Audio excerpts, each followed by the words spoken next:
মা দুর্গার পাশে শিবকে আমরা নানাভাবে দেখতে পাই, কিন্তু কালীর সঙ্গে শিব মানেই তিনি কালীর পায়ের নিচে শায়িত।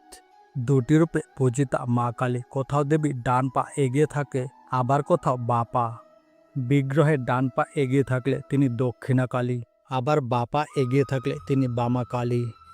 যখন রক্তবীজকে যুদ্ধে হারিয়ে বিজয়ের উল্লাসে তাণ্ডব নৃত্য শুরু করেন কালী, দেবীর উদ্দাম নৃত্যে স্বর্গজুড়ে তখন ত্রাই ত্রাই রব। অসুরদের ধরহীন মুন্ডু দিয়ে তিনি বানিয়ে নেন গলার মালা এবং অসুরদের হাত দিয়ে কোমর বন্ধন বানিয়ে নেন। তখন দেবতারা ছুটলেন মহাদেবের কাছে, কারণ কালীর বিজয় নৃত্যে সৃষ্টি ধ্বংস হওয়ার উপক্রম। মহাদেব কালীর নাচ বন্ধ করতে উদ্যম হলেন, কিন্তু উন্মাদিনী কালী কোনো কথাই শুনতে পেলেন না। উপায় না দেখে মহাদেব কালীর রুদ্রমূর্তির তাণ্ডব বন্ধ করার উদ্দেশ্যে মায়ের সামনে শুয়ে পড়েন।